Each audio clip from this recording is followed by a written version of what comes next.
Hello, welcome to today's session, Closing the Gap Between Regulators, Business and Citizens. Thank you for being with us. Today we're talking about the fact that both regulators and regulated want the same thing, to be compliant, but often it is hard to find the regulations that apply to the situation you're dealing with, let alone understand how to apply them.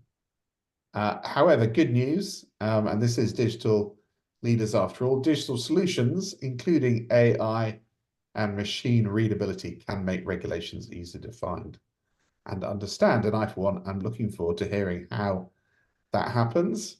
So we've called in the experts. TSO is a regulatory publisher and provider of RegTech solutions for regulators. So I think we've got the right people in the room. And our two speakers who are going to take us through this are Richard South. He's Managing Director of TSO. He's overseen many complex digital transformation projects for regulators and government, where accuracy is critical, because that's the field we're dealing with. And we also have Alan Blanchard, and he's a former financial services regulator, now with TSO, and he brings that practical experience, technical knowledge, and a collaboration ethos. So this regulator and regulated approach. So I'm, for one, really looking forward to this. I think this is somewhere where AI can make good progress and steps. So I'm looking forward to hearing all about it. So I will get out of the way. We'll come back for some Q&A. Do put your questions into the chat and Q&A as we go along. But Richard, as they say, the floor is yours. Thank you very much, Robin. And thank you for all of those of you who've joined or listening later. Welcome to our webinar this morning on closing the gap between regulators and the businesses, organizations, and people that they regulate. So let's take a look at our first slide, which is a quick summary, I think, of what we're going to be covering.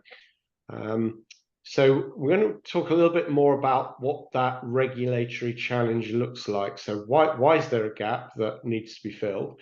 And in detail, how we look at making regulation easier to find, easier to use, easier to understand, and easier to apply. Because as Robin said, all regulators and the regulated, if you like, they're regulated people and organizations want to achieve compliance. And we'll give you some examples in each case of how regulators can do that. We'll talk a little bit more about the pathway to innovation for regulators, and then summarize some of the key principles that we've talked about before we invite you to ask questions and hopefully have a good discussion at the end of the webinar. And I think just to jump straight to Robin's point about technology and AI, when we're talking about the regulated, so the organizations and people that have to comply with regulation, it's always worth remembering that the users of that regulation, the people who read regulation, interpret regulation, are not always people. They can be machines and they can be artificial intelligence. And thinking about a world where the people who read and access regulation and the users of that regulation increasingly will be machines and artificial intelligence really changes the thinking about what regulators need to do to make regulation easy to find, easy to use, easy to understand, and easy to apply.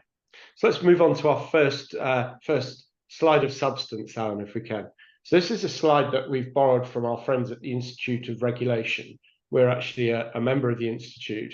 And this slide just highlights how complex the regulatory environment can be for different organizations and for individuals. Businesses and people all need to comply with multiple regulation, often across multiple jurisdictions. And I won't talk through all of the examples on this model, although I think it very graphically and visually brings the challenge to mind. But just to pick a few, I mean, most businesses are regulated by quite a complex range of different regulators. There may be regulators that are relevant to the product and services that they produce, whether it's food, pharmaceuticals, or financial services products. They may also and will also be regulated by generic regulation that applies to all businesses, so health and safety regulation, HR regulation, environmental regulation.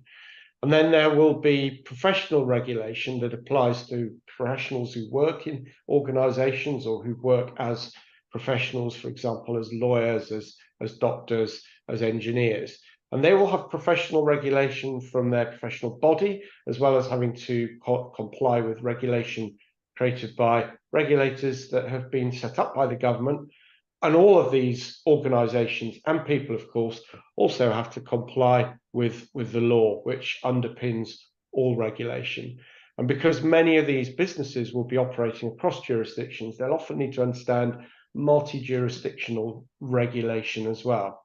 So that's probably done enough to just create a picture of how complex the environment is.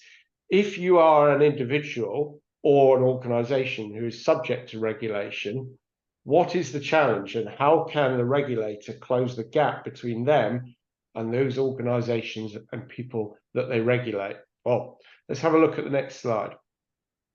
So we've summarized this gap and the challenge into 4 verticals, if you like, 4 main pillars: finding regulation, using regulation, understanding the regulation, and then applying it. And only through doing all 4 can organizations really comply with regulation. And it's in all regulators' interest to help people and help organizations to comply with their regulation. So this gap closing is about helping the regulators do what they can in each of these pillars to close that gap. So, Alan, why is finding regulation the first challenge that we've highlighted here? And what is the challenge about understanding what applies to me, whether you're an individual being regulated in a personal capacity or as an employee or owner of a business? Yes, thanks, Richard. Hi, everyone. So it's a very simple challenge, really, because as you saw the previous diagram with all the different regulators in play, not every regulation applies to you as an individual or as an organization.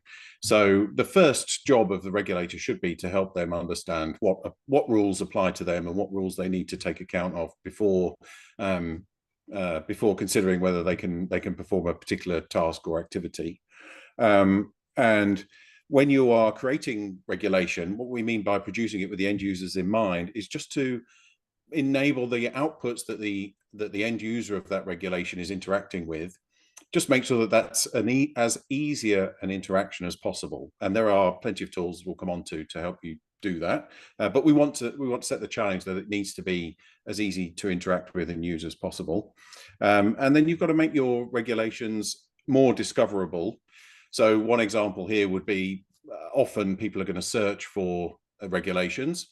And if you are producing those regulations in a bit more of a data first or digital first context, the search engines will work a lot more effectively on that data, and you'll be able to obtain the correct answer to your queries. So all 3 of those points that we talked about under finding regulation are really about, for a regulator, thinking from the user perspective. So the person who's going to be responsible for complying with that regulation, whether as an individual or in their role in an organization, is going to have particular personal challenges in finding that. If the regulator thinks about how that person is going to find regulation and how they're going to use regulation, then they should be well set to create regulation and share regulation in a way that reaches those users effectively. Yes, absolutely. And it's amazing the extent to which that does not happen at the moment. Well, let's talk about that a little bit. So let's talk about how people and organizations who are regulated can use regulation. So assuming that the regulator has created a regulation and the person who's responsible for complying with it has found it, how are they going to use it? So let's take these one at a time. Why is it so important to, as we say, unlock regulation from PDFs?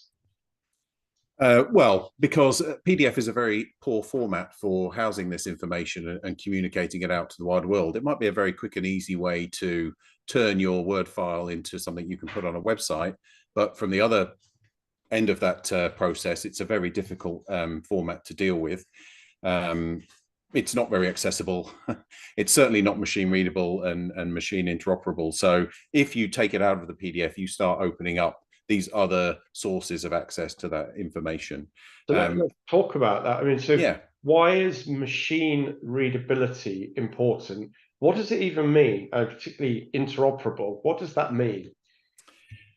So it back to the first point in the sort of find is okay. At the moment, we have humans performing searches on content online, and the search engine is the one that is the device that you use to return back your results. When we talk about machine readable, we are talking about a program or an application within the firm's own estate being able to produce a query which it sends to the source of regulation using an API, for example. It asks that question of the user, the regulatory content, and then is returned back an answer. So this will usually be in the format of a if this then that statement to determine if you're able to perform a particular task or not. And then that machine readability can be important for third-party tools as well. So RegTech providers who are creating solutions for regulated organizations that bring different regulation together will presumably access that regulation automatically. Yes, the current way of working is that you scrape that data from the website or out of the PDF, and you use sort of conversion tools to convert the content from PDF to something else. And that's not very accurate. So we have a lot of inaccuracy at the moment with the current way of working if you do try and automate that process. So if you make the source data machine readable, you increase the accuracy, obviously, by an order of magnitude. So we talked about how machine readability and interoperability is important for use, but that's largely used by machines and potentially artificial intelligence. And to Robin's point earlier, I guess making regulatory information accessible to artificial intelligence is as important as making it accessible to programmatic RegTech solutions that are currently in place. But what about user-focused functionality? Why are things like PDFs unhelpful for individual users, for people using them? Yes, because there's no additional functionality wrapped up in a PDF. The PDF is the document and that's it. You can scroll through the pages.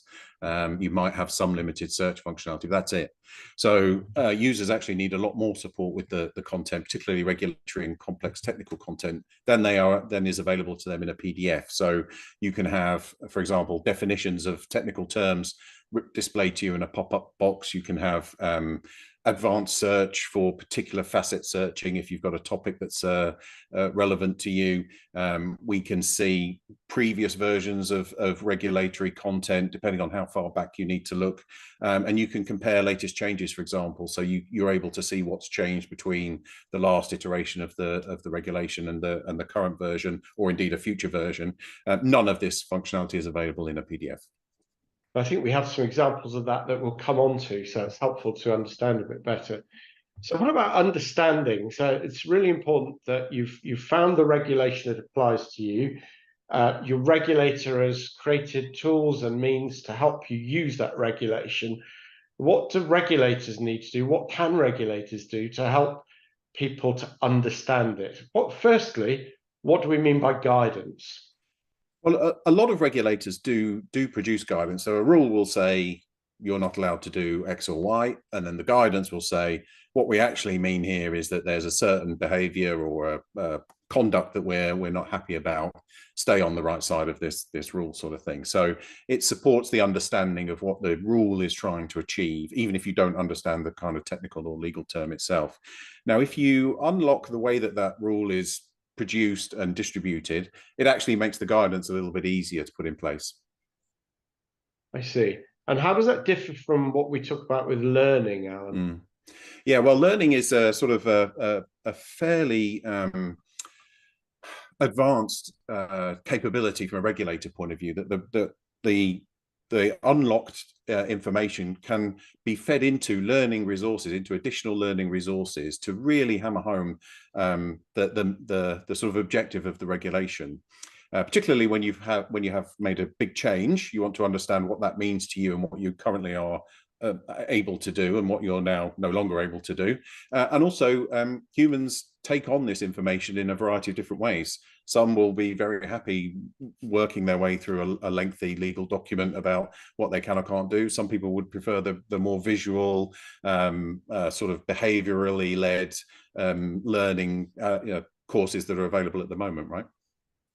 So in a way, what regulators can do to help people understand regulation is quite close to what they can do to help them use it. So they make the regulation itself and the content that they create to share that regulation accessible to people who create guidance. So I guess they can be third parties as well as the regulators themselves, but also available to e-learning solutions. They can extend the ability of people who absorb information in different ways to understand it and then to apply it. And let's go on to applying regulation. So perhaps just take a couple of examples here. I mean, what kind of tools can regulators provide or support that help the regulated organizations to apply that regulation? And what's the step they go through, maybe starting with risk assessment tools? Yeah, yes, indeed. So, well, risk assessment tools are quite a nice example because obviously regulators are usually regulating against some sort of harm. And a risk assessment tool enables you to make the assessment of how harmful your current situation is. So that works very nicely in the context of regulatory content. And the tool can take the form of an app on your phone, or you take a picture and make an assessment, or it's a form to fill in, a variety of different ways depending on the complexity of the particular situation. But that's a very nice kind of very easy to use, very easy to understand output from that. You'll get a sort of red, amber, green dashboard effect of how close to the limits you are. And then you know from that what you need to do next. You know from that what you need to understand in more detail about regulation, I guess, to improve your performance against those risk assessment tools. Yeah, precisely. And it's not necessarily that you're interested in the word for word compliance with the rule. It's, you're taking the spirit of the rule, the guidance that's wrapped around that, and you're happy to be led by the outcome of the risk assessment, right? And do you want to just finish this slide by saying a little bit more about RegTech and why it's important for organizations to be ready for RegTech, and therefore why it's important for regulators to help them? Well, I think there's two aspects to that. One is the sort of regulators' use of RegTech, and then the firm's use of RegTech. At the moment, RegTech is, well, still pretty much in its infancy, but what it's doing is providing you with those tools in a sort of from a third-party provider to say, right, we will give you the tool that helps you solve this particular aspect of compliance, rather than risking it by not doing anything or using a spreadsheet or some other not very good way of assessing your compliance. And the sort of way that the regulatory content is produced improves the effectiveness of those tools. So it's a bit of an ecosystem play there, where the better the regulator produces its content, the better these RegTech tools work and the better the outcome for the firm. And then you've got the sort of RegTech that the regulators use, which is previous what we've been talking about, how the tools that you put in to make it easy to find, easy to use, and easy to understand. That's the sort of RegTech for regulated aspect. So regulated organizations, whatever sector they're in, will increasingly be using RegTech providers to integrate and to bring together all the regulation that's relevant for their customer. And regulators need to understand that and make sure that their regulation can be accessed by the RegTech solutions in order to reach their regulated audience. Yes, if that ecosystem needs to be performing as well as it possibly can. So where there is friction and stoppage, this won't help. So the readiness of RegTech means let's remove those barriers, let's remove those friction points, and let's get the ecosystem working as well as we possibly can. So before we sort of move to the final point about the innovation life cycle for regulators, I think we've got 2 or 3 examples of different ways that we've helped regulators to make sure people can use, understand, and apply regulation at TSO. These are just a few examples that we think illustrate some of those different points, because we do work with regulators to help them closing that gap. So the first of these is the time travel functionality on the MHRA website that TSO provides them. And this allows people to understand what pharmaceutical regulation is now, but what it was at any given point in time. Why is this important, Alan, for regulators in any sector? What is functionality? Well, I think it's important for the users of the regulation, particularly if there's a potential issue with what they were doing in the past. Here is a very simple way for them to find out what the rule was at that time, and I suppose it's the same objective for the regulator as well. The regulator needs to be sure that there was an issue with the way that the rule was complied with in the past, and then everyone has the same version of the rule at the correct point in time. And this you'd see as being relevant across multiple sectors, regardless of what that sector was, because there's always going to be a compliance challenge to regulated organizations of knowing what regulation was at any of those given points in time. Yes, I mean, for sectors where the regulations change an awful lot, then obviously this becomes even more essential. Very interesting. Should we look at the next example? Yeah. So this is more about understanding regulation. It's an e-learning example of something that TSO and the Driving Standards Agency have developed recently. So tell us a bit more about this example, Alan, and how e-learning is increasingly important for people who need to understand regulation. In this case, individuals, either in their personal life or in their working life.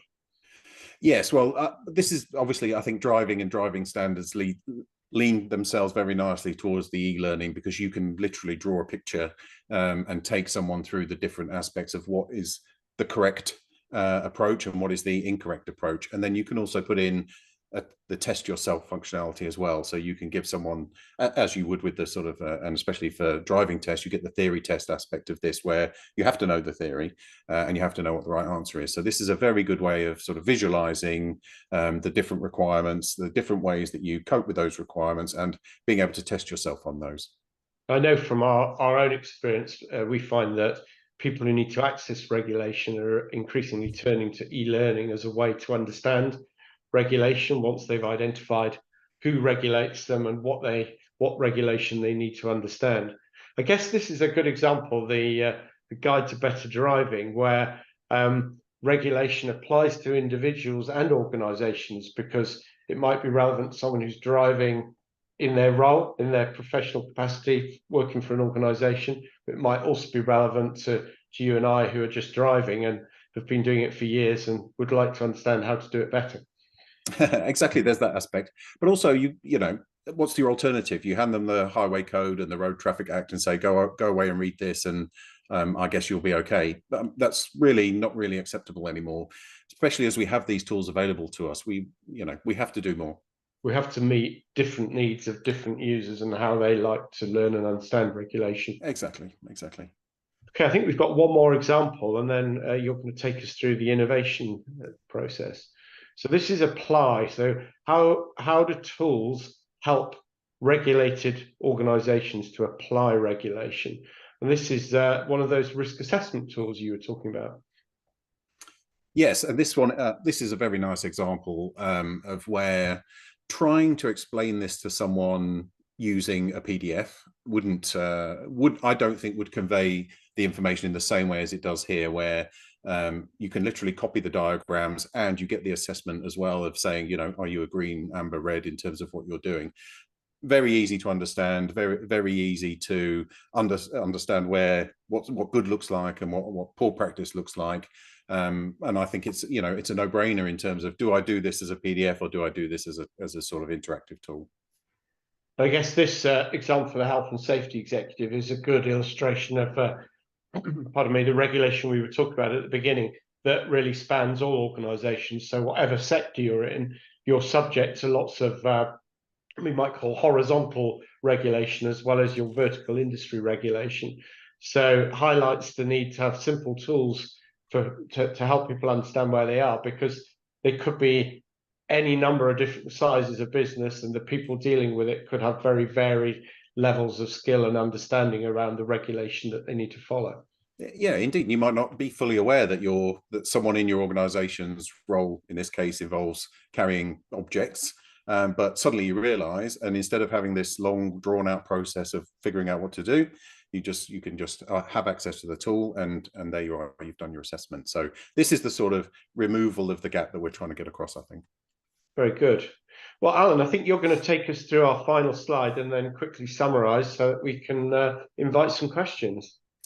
Okie dokie, let me do that. So what we've got here is a fairly hefty diagram, but I just want to take us on the journey from left to right, really. So on the sort of tasks that are being performed here, we're very much sitting in the regulators side of the fence, really. So we're looking at how rules are drafted, how we conduct a consultation process, and then how we issue final rules and publish them, and how we expect those rules to be interacted with. So that's sort of the context. And then moving from left to right is really how digital we can drive things and how we can push things across to the right hand side there. So the current situation, as we were talking about, is really this zero generation of just pop a PDF on the website and have done with it.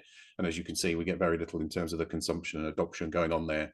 It's very difficult to measure and it's very difficult to understand. So can we move that a little bit further to the right? Well, yes, we can, because we can start doing our rule drafting in a bit more of a sophisticated way.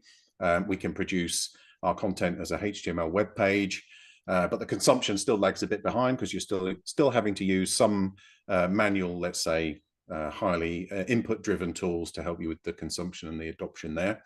So when we go over to sort of the second generation, here we now look a bit further in the sort of publishing consumption rules. Now we're starting to add on taxonomy. We can start putting in applications. The web crawling looks a bit more effective. And on the adoption, we can start configuring rule sets for if this, then that statements, and understanding if we're compliant or not, in a bit more of a question and answer style scenario. And then when you move over to the third generation, now we really are on the journey, because we are single sourcing our content, producing it as XML. We can do straight through production of our final rules into a firm system, particularly if we have that semantic markup done, because this is really truly a machine readable data set at that point. And as I say, you can have the API connectors in there. This content can feed straight through into your e-learning modules.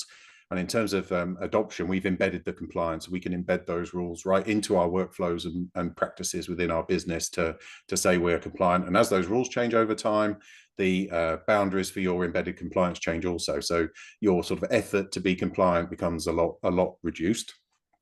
And then I think where we're on the verge of getting to, and we certainly see a few regulators starting to knock on the door of the sort of fourth generation, is making your regulation fit for artificial intelligence. So this not only for the outputs, but also the inputs, because you can use AI as your drafting. So you can well understand much better the impact of your drafting changes.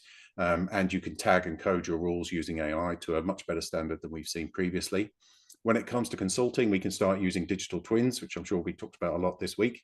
But you as a firm can create a digital twin of your particular sort of regulatory boundaries, if you like, and then you can map those changes over onto the digital twin to see what happens. And then we have the small language models for the output. So a piece of regulatory content becomes a small language model.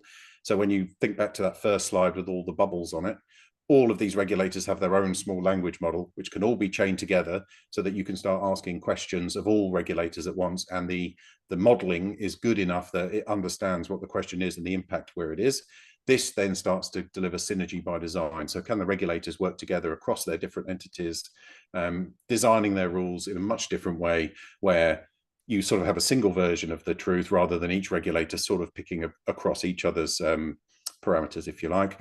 And then really where we want to get to is automatic adoption. So the gap is completely removed if we have automatic adoption. We have the regulator saying, these are the rules we want you to comply with. The firms are saying, yes, thank you, we will comply with those rules. And that's it, the gap is closed. And Alan, in some parts of financial services regulation, that's almost becoming a reality, at least the work that's being done by regulators and the regtech industry to explore how you can close that gap completely is probably most advanced in that sector. Yeah? Yes, on a very particular aspect. So regulatory reporting. So every financial services firm has to report data back to the regulator so the regulator can understand what's going on. And that call for data and the return of data to the regulator is getting pretty close to that. Yeah. Very good. So Alan, do you want to sum up the sort of 3 or 4 key things we would like to leave people with, and then we can invite questions? Yes, I think, I think if we say, when we talk about understanding users of your regulation, we mean put them at the center. So and understand that they're not always humans. So if we can design the regulation in that way, then we are starting to move from left to right on that previous diagram. But it needs to be actively published. It's got to be done using proper publishing processes. It's no longer, in our opinion, acceptable to write it as a Word file, PDF it, and put it onto a website. That's not helpful anymore. We need it. We need an active publishing ethos behind that. And then I think to completely close the gap, we want to see more help offered to everyone in the ecosystem in terms of how they comply. As we've seen some of the tools that you can use to do that, we can improve the guidance, and we can embrace the sort of connection between regulators and firms to help them do that more as a partnership rather than a kind of a battlefield, if you like. And step one, if you're a regulator who's not yet gone very far down the active publication of regulations, I guess you're going to say it's unlock the content from those PDFs. I would say it's embrace the technology that's available to you now. You have a lot of choice actually, but yes, embrace the technology. Don't default to Word and PDF. Thank you, Alan. So, Robin, that's sort of our webinar for this morning, and I think we've still got some time for questions, and it would be great to hear any questions, comments people have. Yeah, no, thanks. So do continue to put your questions sort of in the Q&A and the comment tab. Thank you for the questions that we've got. So the first one is a good one. It's about push and pull. So you kind of got into that a little bit at the end, Alan, by saying, look, this technology exists. It's no longer acceptable to put a PDF on a website. Maybe, that's the pull. Maybe, these solutions are there now. So you should think about you should want to use them. What's the push? Is this going to become something they're required to do? Is it about budget cuts and just doing more with less? That's kind of a question to both of you, but perhaps starting with Alan, what's the push on here? The push for regulators, yeah. Yeah. Well, luckily we have regulators come and talk to us all the time with exactly these demands. So it's that the internal processes are as painful as is seen on the outside. They want to improve the way that they manage that content internally. And then the natural benefit of that is once you make those improvements, you then improve the front end more or less automatically at the same time. So it's more about being more efficient as a regulator, and because the resources that regulators have to use to draft the rules and build the policy, these aren't cheap resources. These are expensive people, and they should not be spending their time fiddling about with Word files and PDFs. Okay, super. Blockers to this process. So first of all, are the regulators regulate regulations? I mean, I know that's sort of I'm an outsider, so that's almost a question. And those regulations are passed down by Parliament, I assume, or by acts, or what have you? Legislation created by Parliament would be the start point, but often a regulator is then charged with the role of turning that legislation into the regulation that's specific for their industry or their kind of regulated vertical, if you like.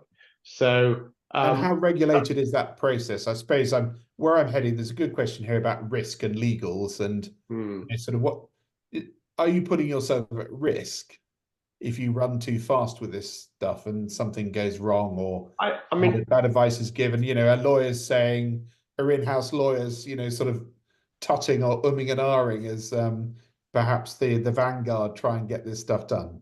I think the key is something Alan mentioned, which is accuracy. So for regulators, the driver is to be able to convey regulation accurately, but also quickly, because in some industries, like Alan talked about with financial services, it's absolutely essential that changes in regulation reach the market immediately, but equally. So everybody in the market can access that change immediately it's made, and at the same time as everyone else in the market, for fairness.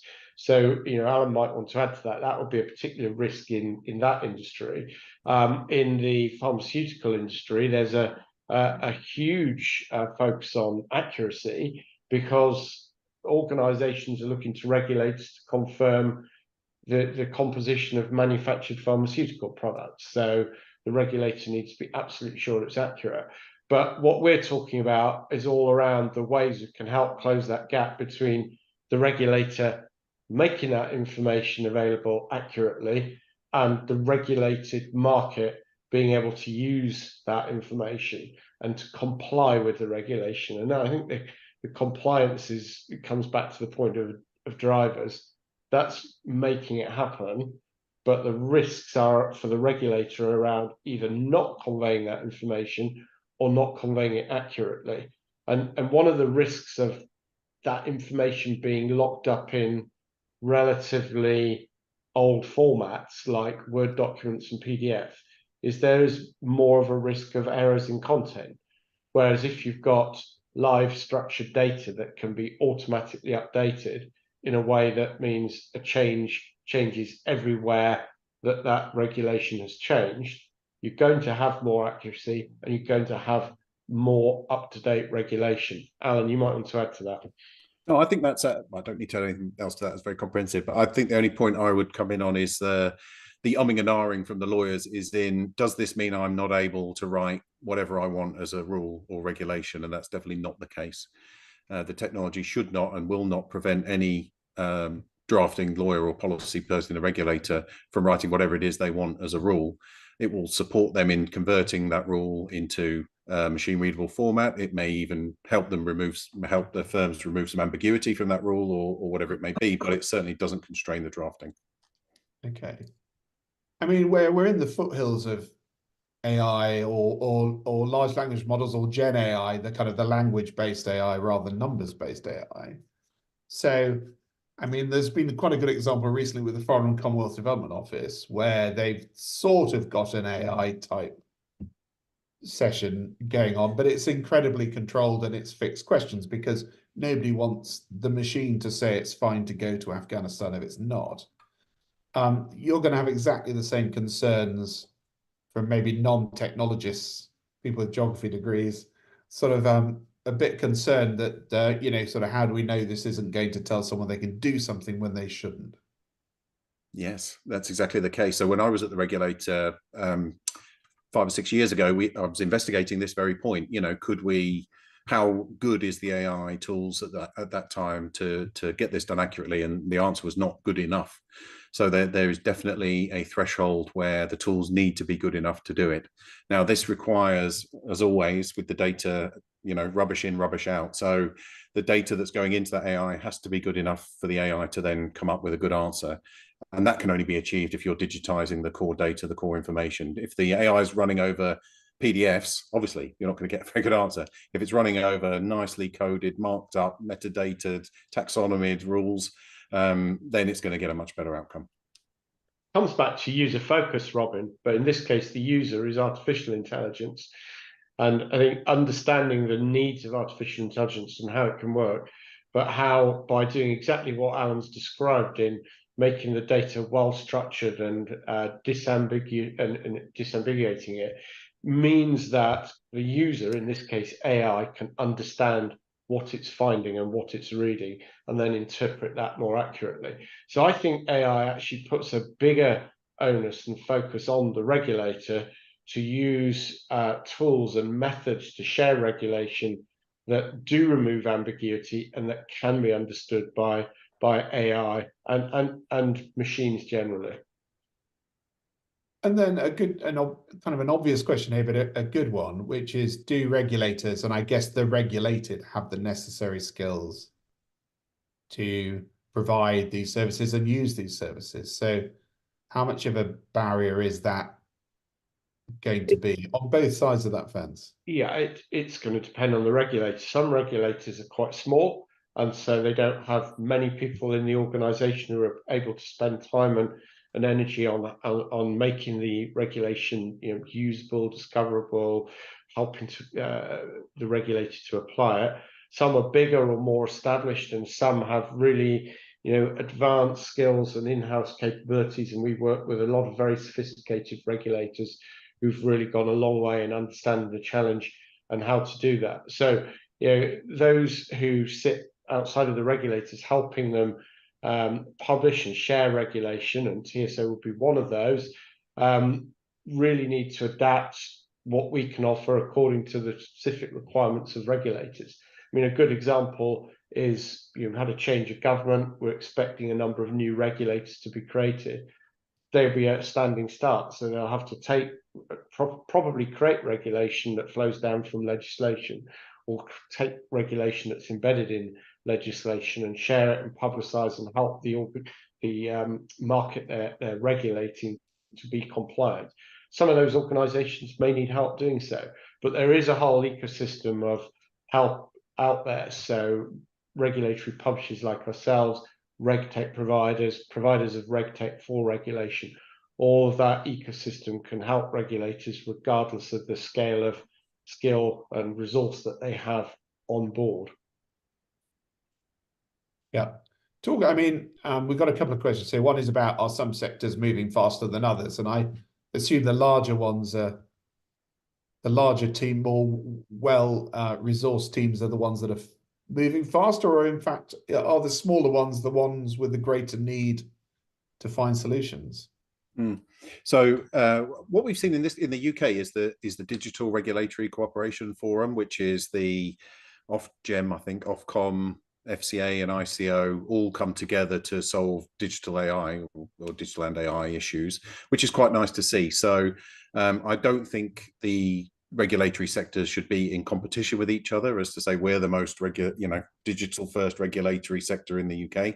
I think it needs to be more, as Richard says, more of a collaboration, more of an ecosystem to get everyone up to the same standard.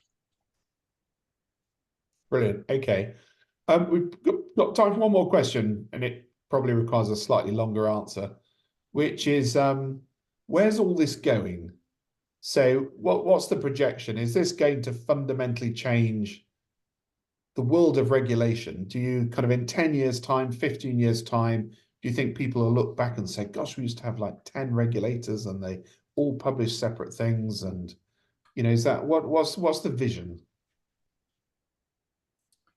It's staying very quiet, Richard.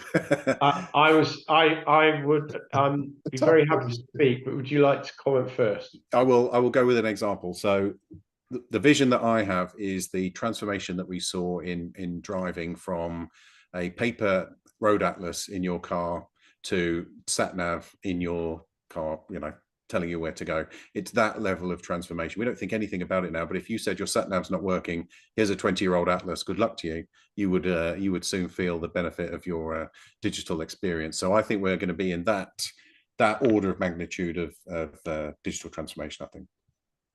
Yeah, I think I'll use a similar example from that sector, and then just give you a sense of where I think the end game is. So we talked about the work we did for the Driving Vehicle Standards Agency earlier, and 20 or 30 years ago, all of their information on how to drive, how to use roads was conveyed in books. These days, the vast majority, the bigger majority of that is shared through digital products and digital solutions, digital content, e-learning content, apps. And that's responding to user need and user change. And that's because they achieve greater compliance. And that means, in the case of DVSA, safer use of roads, less deaths on the roads, through having more effective understanding and compliance with regulation. Where do I ultimately think it's going? Well, if you think of Alan's last slide in that that right-hand bottom corner, I think you're looking at a world where ultimately regulation can be a closed loop, where regulation is set, organizations understand how to comply with regulation automatically, and they can play back to the regulator that they are compliant automatically as well. And creating the right tools to enable that means the organizations really are not only understanding regulation, but operating in a way that is naturally and automatically compliant. What does that achieve? Higher levels of compliance. Regulation's there for a reason, and that helps it to work. I don't personally see a world in which there are a lot less regulators, because all the trends and patterns we see is for more areas of life and business to be regulated. I mean, there's talk of a football regulator in the UK being created. There's I think an office for regulation is being mooted that will look at how regulation can be developed for different sectors. But the key to do it without it becoming a burden on people and industry is automation and using AI tools and creating that regulation in a way that is easier to comply with. It's unlikely we'll see less regulation. We just need to see regulation that's easier to find, easier to use, easier to adopt, and easier to comply with. Brilliant. A great way to finish there.